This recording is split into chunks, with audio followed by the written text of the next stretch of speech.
yeah, it works. Wonderful. Let's go back. Is that... well, thank you very much for inviting me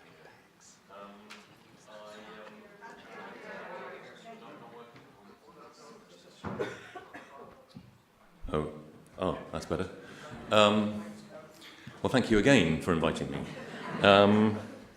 I've only just discovered PowerPoint. Most people have kind of moved beyond them, but I don't know if any of you can actually see it, but I will, if I remember, flick on to the next page from time to time. As Joe mentioned, I've just written this book, The Road to Somewhere, which is essentially trying to understand the kind of broader populist phenomenon, perhaps the broader discontents of modern politics and societies. It's really a kind of an amateur work of social psychology, really. And the book is really about the value divides in British society, although I think much of it applies to all rich democracies. And I'd be interested to the extent to which you think what I'm saying also applies to Ireland. And my focus on value divisions is an attempt to try and understand the new instability in our politics, the kind of instability that has led to such unexpected events as Brexit and the election of Donald Trump in the United States.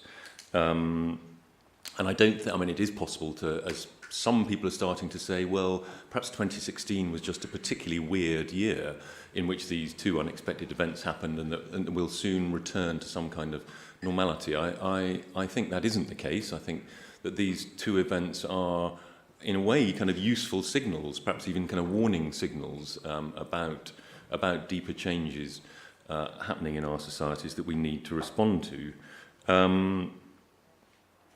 Like I say, my book is about value divides. So, as you can probably guess, I'm in terms of the question that we were set for this session, I'm very much on the side of the cultural arguments rather than the economic arguments. The two are often very hard to disentangle, in fact. Cultural and economic things, I think, are so closely entwined. But to the extent I have to make a choice, I would come down very much more on the cultural side.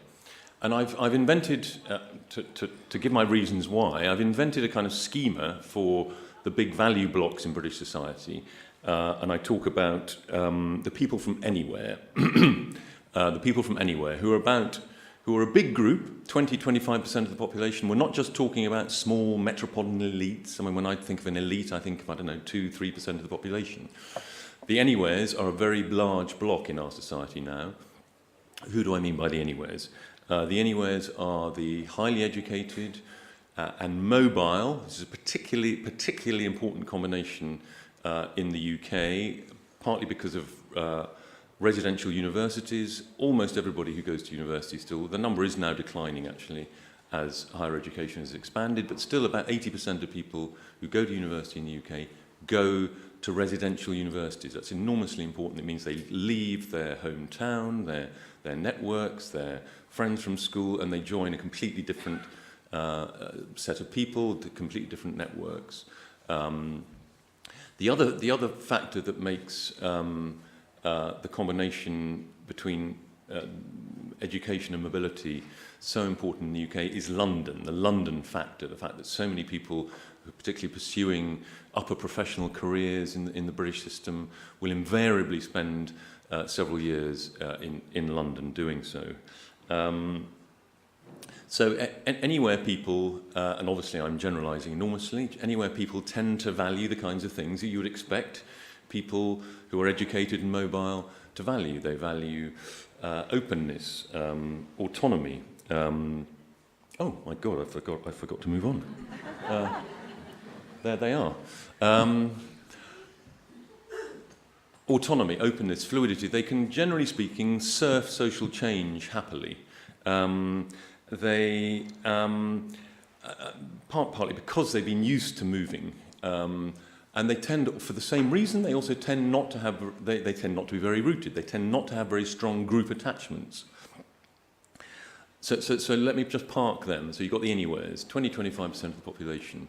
You then have their kind of opposite numbers, if you like, the somewheres, about half the population. They tend to be, as the name suggests, they tend to be more rooted, less well-educated, and they tend to value the things you'd expect from people who are more rooted. They value security, familiarity, and they do strongly value still group attachments, whether it's a national identity, an ethnic identity. People don't tend to think in ethnic terms. It'd be more, that I feel comfortable amongst people like us, people who are like me, people from around here, that they feel rooted and attached to groups. They're less individualistic than the mobile anywheres, who tend to regard society as a kind of random collection of individuals, at least in the cultural and social sphere. The somewheres, as I say, are about 50% of the population. I mean, incidentally, there's a very useful kind of parallel binary to my anywhere somewhere value blocks, and it comes from the American sociologist Talcott Parsons. I don't know, when I was at university, people studying sociology, if you mentioned the name Talcott Parsons, they would grimace slightly. He was very, very boring sociologist. He invented something called functionalist sociology. But he did come up with this very useful distinction between ascribed and achieved identities. And we all have a combination of the two. If you're on anywhere, more of your identity is an achieved identity. Your sense of yourself, you have a certain sense of yourself as being self-invented. Your sense of yourself comes from your own achievements. You passed exams when you were young. You went to a good university. You have a more or less successful professional career. So as I say, your sense of yourself comes from your own achievement. That means that your identity is more kind of portable. You can live pretty well anywhere. I think that's why I invented the label. If on the other hand, your sense of yourself, much of your identity is an ascribed identity. I'm, what am I? White British male. I mean, these are things about myself I can't ever really avoid. I suppose unless I go transgender. But if you're a Scottish farmer, a Cornish housewife, the things that kind of define you are kind of inherent to you, and you can't really escape from. And that is true of most somewheres. This is why these two hugely important distinctions between anywheres and somewheres. One, I think, is the ability to surf change, the ability to be comfortable with social change. And all our societies have been, the rate of change has been speeding up in recent decades and generations. And the other thing, I think, is the other important thing is group attachment. Anywheres have weak ones, somewheres still have quite strong ones. So that you can see the emerging argument over things like the European Union and Brexit and nationalism, national identity, immigration, and so on. Now, it sounds very simplistic and binary, doesn't it? I mean, the kind of anywheres and somewheres. And all I would say is what authors tiresomely say at this point is, well, read my book, because there's a lot of light and shade in the book. I do. There is a huge variety of anywheres. There's a huge variety of somewheres. There's a big in-betweener group. About 25% of the population have a fuzzy combination of the two value blocks. I would. Two things. I mean, as I say, huge varieties. It overlaps, obviously, to some extent with social class. It's different to social class, but overlaps with it. But two other important aspects of this. First of all, I've invented the labels. I have not invented the value groups. They really are there in the data, as the academics like to say. I mean, if you interrogate things like the British Social Attitude Surveys, a hugely useful resource. They've been asking the same question of a big block of people going back over many decades now. It began in the early 1980s. A very, very useful source that sort of goes beyond the usual sort of opinion poll attitudes. And if you ask people about these different aspects of life, about openness, about attachment to groups, and so on, if you can ask the surveys this question, and you get responses roughly proportionate to the groups that I'm describing. I mean, you can argue a little bit about they have fuzzy boundaries, that you could argue about the precise proportions that I have attributed to the different groups, but I would claim they are roughly of that size. The other thing I want to stress is that both of these worldviews are completely decent and legitimate, at least in their mainstream forms. But they are also fundamentally at odds with each other, at least in tension with each other in certain ways, and therein lies, I think, one of the great dilemmas of modern politics. And indeed, it is the task of politics, I think, to always find new ways of bringing these two value groups together. Certain politicians, perhaps one can think of the young Tony Blair, the emergent Tony Blair in the late 90s, who kind of managed to bring these two value groups together. I mean, the famous slogan, tough on crime, tough on the causes of crime, sort of rather neatly sort of combines the two groups. Why has this become such an issue now? I mean, you might think, well, there have always been people who are better educated, perhaps better travelled, more worldly, more open-minded, and people who live more pinched lives, who are more suspicious of outsiders and so on. I mean, these are kind of eternal truths of human societies. And that is true, but two very important reasons why this matters so much now, and this partly gets back to the exam question, as it were. I think the sort of centrality of socio-economic politics, it was always slightly different in Ireland, but the centrality of socio-economic politics in most, say, Western European countries in the post-war period, in which the basic units of politics were social class, the issues were to do with arguments about the size of the state, equality, inequality. That kind of socio-economic politics, of course, it hasn't disappeared, but it's had to compete in the last 20 years or so with what I would call socio-cultural politics. Issues of security and identity have emerged to compete with, and even in some cases eclipse, perhaps, the traditional socio-economic politics, which is why these value divisions are now as important, if not more important, than social class. The second reason why these issues are so important now and underlie much of the political volatility of recent months is simply because of the expansion of the anywhere group. I mean, go back 50 or 60 years, British common sense was essentially somewhere common sense. 10% of the population perhaps were anywheres, but they kind of knew their place. And indeed, in a lot of the kind of cultural questions, go back to the immediate post-war period, a Churchill or an Attlee, their views on issues to do with nation, race, family, gender would have been very, very similar, I suspect, to the ordinary man or woman in the street. Now, our kind of political and cultural elites think very differently about these things to the ordinary man and woman in the street. At least I think in the UK one can reasonably generalise in that way. But now, British common sense, at least in the public realm, is essentially anywhere common sense. This has happened without anybody really noticing it in the last 20, 25 years. And we have a much, much bigger group, partly through the expansion of higher education. Universities are great machines for producing anywheres, and they've done a very good job. And that, I think, has kind of unbalanced the boat in some ways. So a very large number of people in our society feel excluded from mainstream politics because they don't share the underlying priorities and intuitions of the anywhere class.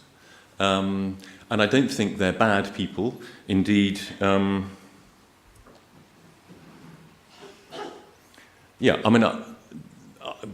political ideology of anywheres I loosely describe as progressive individualism, and of the somewheres, perhaps more controversially, I describe as decent populism. What do I mean by decent populism? What I mean is that most somewheres in Britain, and the somewheres are a very large, nearly half the population. In fact, they are about half the population. Lots of somewheres don't vote for populist parties, but almost everybody who does vote for a populist party, like UKIP, is a somewhere. Nonetheless, I would, like I said at the beginning, I think the somewhere worldview is a completely decent and legitimate worldview. and the kind of the form of politics that it supports is also perfectly decent and legitimate. And the key point here is that most somewheres, perhaps not all of them, and not with the enthusiasm that the anywheres do, have accepted what I call the great liberalisation of the last 40 years, 40, 50 years. I mean, again, if you look at the British social attitudes on, British social attitude survey on, you know, all of the kind of great cultural equality issues, whether it's race, gender, sexuality, you've seen a rapid decline in, in the old sort of conservative reactionary positions on these issues. You've seen a great liberalisation. I mean, it was only as recently as the mid-late 80s, about 70% of the British population thought that homosexuality was wrong, and now, 70-75% support gay marriage. And so, and somewheres have gone along with that liberalisation. And as I say, not necessarily with the enthusiasm of anywheres. It's become part of the kind of anywhere worldview, partly for self-interested reasons in a way. I mean, if you have high educational and social capital, the only thing that can really hold you back is prejudice of various kinds. You know, racial prejudice, gender prejudice, whatever. So there's a vested interest in these cultural equalities on the part of the relatively successful people in society, which may not be the case actually for people for whom more traditional group attachments still hold a lot of value. But notwithstanding that, as I say, most somewheres have gone along with the great liberalisation, but that doesn't make them liberals. So they still have very strong national attachments. They still see and indeed experience the value of national social contracts in a way that often more affluent, educated, mobile anywheres don't. They tend, for the same reasons, to be against large-scale immigration. They tend not to. I mean, there's I think, a very unfair liberal elision that's often made in this conversation. People or groups or parties are often said to be anti-immigrant, when they're not actually anti-immigrant, they're anti-mass immigration. It's a very important distinction. They're often, have immigrants as friends, but do not think that very large-scale immigration, of the kind we've had in Britain, and you've also had here in more recent years, is in their economic or indeed cultural interest because of the rapid social and cultural changes that brings with it. People value demographic stability, to put it at its most basic. But the other reason, and the kind of clinching reason why somewheres have felt so alienated from modern politics is just this point about the over-domination of our society and culture by anywheres. And I've got a list, and I think it would probably apply here too. I think we've sort of done why now. Yeah. Let me finish on this point. I mean, I've got some other slides. I talk about what is the politics, how can we get the politics right to produce a new settlement between these groups, but we can perhaps talk about that in the discussion afterwards. I don't want to overrun. But I just want to run through a few of these points because I think it does bring home the reason why. I mean, one of the reasons why Brexit was such a surprise is that 3 million people voted in that referendum who hadn't voted in the preceding 5 general elections. They didn't vote in those general elections because they thought there was no point, because they thought all the parties were essentially the same, because they all supported the double liberalism, the economic liberalism that came in the 80s with the Reagan-Thatcher reforms, and the social and cultural liberalism that emerged initially in the sort of 60s and 70s, but sort of became general, if you like, in the 80s, 90s. And somewheres, are not opposed to all of either of those liberalisms, but they are at an angle to much of it in a way that anywheres are not. Anywheres, like I say, completely dominate the politics and indeed the policies of our world. Just think about the economy, just the phrase, the knowledge economy. So this is an economy that works in the interests of people who are highly educated. Meanwhile, we've seen the emergence of a kind of hourglass labour market in which so many of those middling jobs that somewheres used to derive status and esteem from have just disappeared. And I think it's important to remember why people were able to derive status from those sorts of... I mean, we can over-romanticize the skilled manual jobs associated with manufacturing, and perhaps we do romanticize them too much. But nonetheless, I think it's not completely stupid to do so. One of the reasons is that those sorts of jobs were jobs that you didn't have to have high cognitive ability. You may have had high cognitive ability. You didn't have to have a high level of cognitive ability to do those jobs well. What you did have to do, what you did need, was a high degree of experience at doing the job. They were the kinds of jobs you often didn't get good at until you've been doing them for 2 or 3 years, or even longer. It meant that you were protected. So, somebody with a double first from Cambridge couldn't just walk in off the street and do that job as well as you. And those sorts of jobs have disappeared. And I think that's stripped away a lot of the... I think so much of what we're talking about here is about status and esteem and respect. It isn't so much about money. I mean, it's about money too, and those things are... status often follows the money, as it were. The two things are very bound up together. But I mean, the fact is, inequality in the UK, anyway, has not increased significantly since the late 1980s. I mean, it shot up in the Thatcher era in the 80s, partly through tax changes and through increasing disparity in earnings in lots of industries. The growth of the City of London is one of the reasons why the UK is still amongst the most unequal societies in Europe. If you remove the City of London, we'd actually be pretty middle of the range. But like I say, inequality, income inequality has not increased significantly since the late 1980s. What I think has continued to increase is status inequality. Redistributing status is actually much harder in some ways than redistributing money. But we are, I think, faced with a society in which we've placed so much of sort of the gold standard of sort of social esteem in our society is now cognitive ability.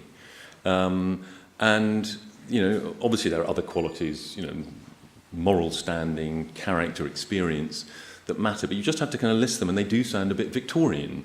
That's, so much of what we value has been narrowed down to that, go to a Russell Group university, go to a high status university, get your cognitive ability kind of written down in qualifications.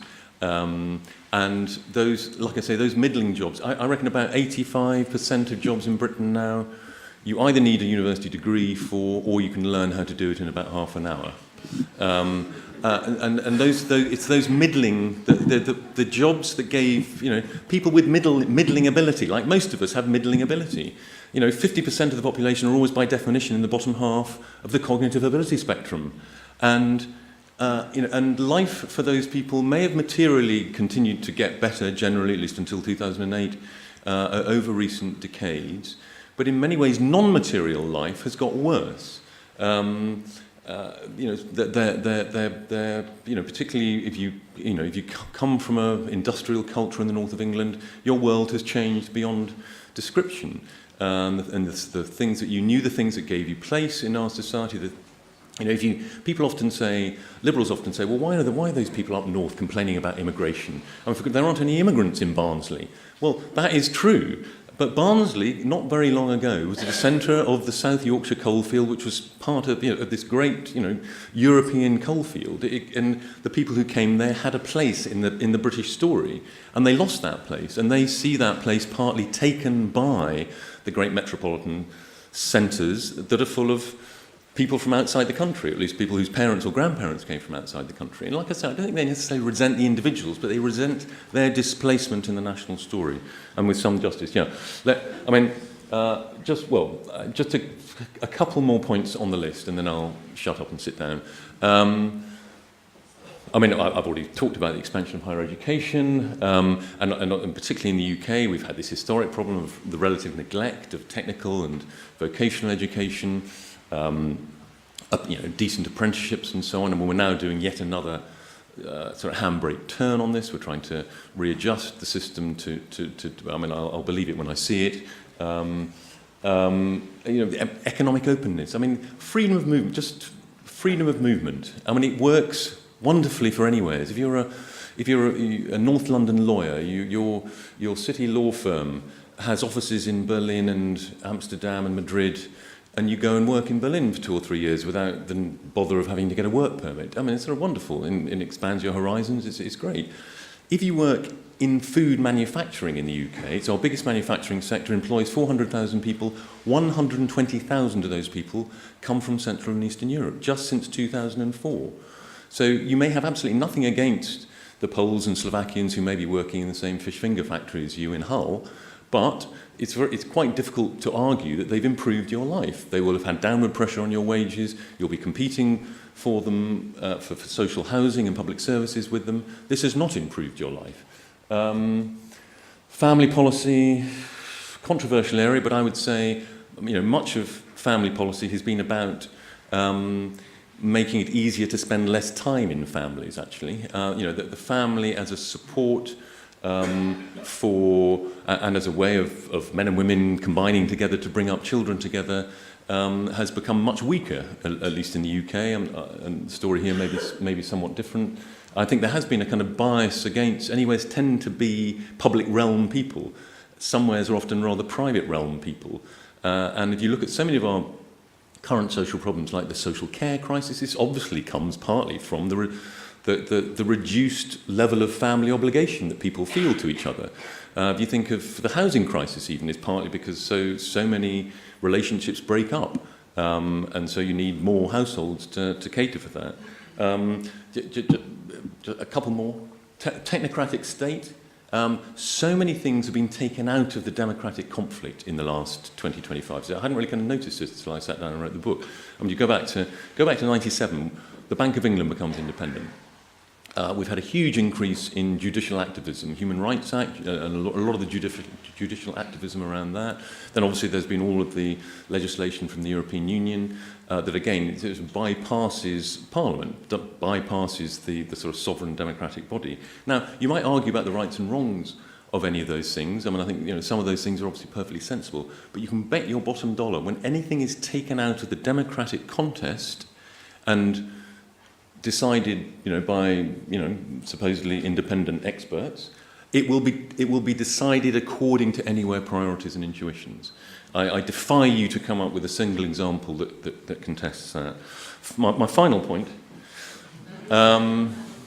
social mobility. I mean, motherhood and apple pie. Everybody's in favour of social mobility. Everyone's in favour of meritocracy. Obviously, we want the kind of best and brightest people to be in the top jobs. We want people from poor backgrounds to be able to go as far as their talents will allow. There's no disagreement on that between any of the parties. There's a sort of tediously self-regarding debate about it.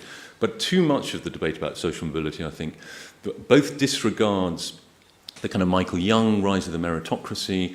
It doesn't look hard enough at the problems associated with the emergence of cognitive elites, who often have a very different attitude to non-elites because they think they're there through their own abilities and achievements. Unlike Lord Grantham, who has the kind of noblesse oblige precisely because he knows he's not there because of his cognitive ability. He's there because he inherited his great Downton Abbey estate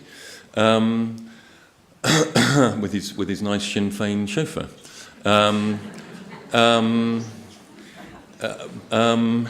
But the way we talk about social mobility is so we kind of romanticise the big leap. It's the kind of council house to Oxbridge to the cabinet or into an upper professional career, and by definition, only a tiny proportion, tiny numbers of people can achieve that. And when we had more manufacturing industry, there was achievable hierarchical progression was much more achievable, and a lot of that has disappeared. So so we should talk less, I think, about the big leap. But absolutely, final point. I was horrified to read a speech about social mobility the other day by the Education Secretary in London, Justine Greening. She talked about coming from Rotherham, as she does. She said, when I was growing up in Rotherham, I dreamt of owning my own house, of having a good career, of having a challenging life, and I knew I couldn't have any of those things in Rotherham. I thought Rotherham is not a one-horse town. I don't know if you know Rotherham. I mean, it used to have a great steelworks, and it's seen better days. It's true. But Rotherham is a town of 120,000 people. It's probably 30 or 40 minutes commuting distance from Sheffield. And if a member of the British Cabinet is saying you cannot have a good, achieved life in Rotherham, Justin Greening, by the way, lives, as Roy does, in Brighton. I mean, this is saying something really serious about our society. And I think people like Greening have not sort of thought through the implications of this. That we must be able to arrange things so that you can have a decent, you can be an ambitious person and still have a decent life in Rotherham. You must be able to do that. Not in every small town, but Rotherham is not a small town. It really is quite a big place. And I think we've and one of my That was your final. well, okay, my final joke. Actually, a final joke to end on is so leavers, the people that leave places like Rotherham, tended to be Remainers, and the Remainers tended to be leavers when it came to the European Union.